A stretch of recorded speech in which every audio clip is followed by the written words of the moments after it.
Hola amigos de Dutic Perú, les habla Nancy Supo. Hoy hablaremos acerca de las teorías psicológicas del aprendizaje. Diversas teorías nos ayudan a comprender, predecir y controlar el comportamiento humano y tratan de explicar cómo los sujetos acceden al conocimiento. Su objeto de estudio se centra en la adquisición de destrezas y habilidades, en el razonamiento y en la adquisición de conceptos. La psicología ha abordado el aprendizaje desde distintas perspectivas. Las teorías psicológicas del aprendizaje son múltiples y variadas, pero tienen en común la concepción básica de que los procesos de aprendizaje juegan un papel central en el desarrollo humano. Podemos agrupar las teorías psicológicas del aprendizaje en teorías conductistas. El conductismo, según su fundador John Watson, es una ciencia natural, por lo que es posible generar cualquier tipo de conducta deseada, con solo controlar el ambiente de la persona. Para Skinner se trata de una filosofía de la ciencia de la conducta, que define varios aspectos esenciales de su objeto de estudio. En suma, conductismo constituye una manera de estudiar lo psicológico desde la perspectiva de una ciencia de la conducta, sin mentalismo, es decir, no se consideran atribuciones dualistas, extramateriales como el alma o la mente, ni reduccionismos, es decir, utilizar explicaciones tomadas de disciplinas como la neurología, la lógica, la sociología o el procesamiento de la información. Las teorías cognitivas tratan del aprendizaje del ser humano a través del tiempo, mediante la práctica o interacción con los demás seres de su misma u otra especie. Es la teoría que trata del aprendizaje, donde el ser humano utiliza sus propias experiencias para obtener el nuevo aprendizaje.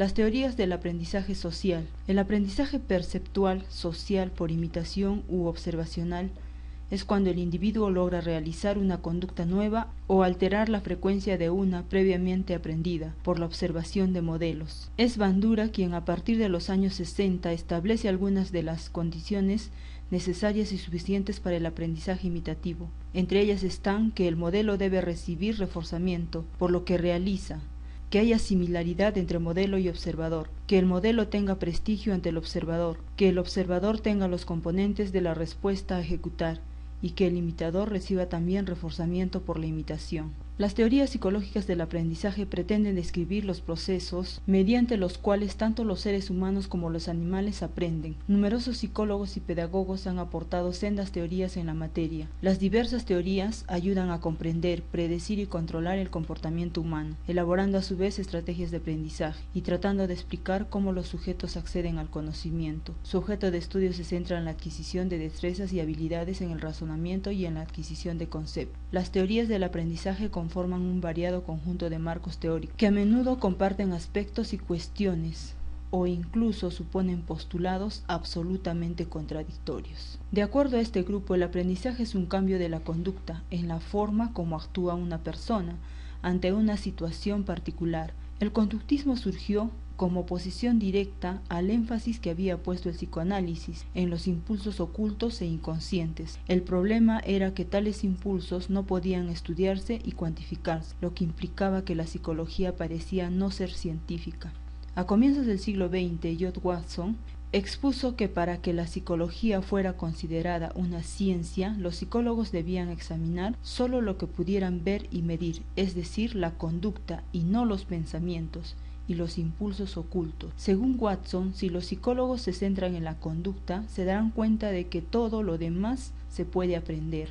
Para Skinner se trata de una filosofía de la ciencia de la conducta, que define varios aspectos esenciales de su objeto de estudio. Sin embargo, este objeto es entendido de diversos modos, según el enfoque conductista, del cual sea parte. Teóricos como Watson, Thorndike, Skinner son considerados psicólogos conductistas porque se han dedicado casi en forma exclusiva al estudio de las conductas observables y los cambios conductuales. De hecho, muchos conductistas han rehusado siquiera discutir los conceptos de pensamiento y emoción, ya que no pueden observarse directamente. Iván Petrovich Pavlov, fisiólogo ruso, había iniciado su trabajo de investigación con el objeto de estudiar factores glandulares y nerviosos en el proceso digestivo, trabajo por el cual sería galardonado con el Premio Nobel en el año 1904. Sus experimentos más famosos que realizó en 1889 demostraron la existencia de reflejos condicionados y no condicionados en los perros y tuvieron gran influencia en el desarrollo de teorías psicológicas conductistas, fisiológicamente orientadas durante los primeros años del siglo XX. El psicólogo ruso Iván Pavlov realizó experimentos sobre aprendizaje por medio del condicionamiento. Había estado estudiando la respuesta de salivación presentando alimento a perros bajo condiciones controladas. El condicionamiento clásico de Pavlov consiste en lo siguiente: antes del entrenamiento, la indiferencia del perro ante el sonido de la campana. Durante el entrenamiento, cuando suena la campana se le presenta la comida y éste produce salivación. Después del entrenamiento, al sonido de la campana, el perro emite una respuesta, produce salivación, porque éste asocia el sonido con la presentación de la comida. Thorndike empezó su análisis con animales y posteriormente con humanos. Valoró el significado de las curvas de aprendizaje, las condiciones que pueden afectarlas y las leyes básicas que constituyen dicho aprendizaje, como son la ley del ejercicio, la ley del efecto y de la disponibilidad. Preparó 15 cajas de truco para gatos, en las que se confinaba a estos y solo podían escapar cuando tiraban de una cuerda, empujaban una carreta o en algunos casos haciendo simultáneamente hasta 3 cosas diferentes. Los animales aprendían por ensayo y error. Este tipo de aprendizaje se llamó desde entonces aprendizaje por ensayo y error. Skinner es el psicólogo estadounidense más destacado del siglo XX. Abordó intelectualmente la totalidad de la conducta de los organismos vivos, tanto como cualquier otro psicólogo del siglo XX y seguramente más. Aunque realizó gran parte de su labor experimental con ratas blancas y palomas, esos animales solo representaban para él ejemplos del comportamiento del conjunto de los seres vivos, incluidos los seres humanos. El reforzamiento positivo o recompensa es una técnica en la cual un comportamiento aumenta su probabilidad de ocurrencia a raíz de un suceso que le sigue y que es valorado positivamente por la persona. Muchas se mantienen porque conducen a resultados positivos. Por ejemplo, si le damos más puntos de calificación a un estudiante como reforzamiento por participación en las lecciones. El reforzamiento negativo consiste en la eliminación de un estímulo o situación negativa como consecuencia de la aparición de una conducta deseable. Cuando un profesor o profesora le dice a un alumno o alumna: mientras no acabes la tarea no saldrás al recreo, está reforzándole negativamente. El alumno se escapará de la situación o estímulo negativo cuando aparezca la conducta de acabar la tarea. El reforzador o refuerzo es, en psicología, cualquier estímulo que aumenta la probabilidad de que una conducta se repita en el futuro. Por ejemplo, ignorar a los estudiantes que gritan las respuestas sin levantar la mano extinguirá esta tendencia a gritar.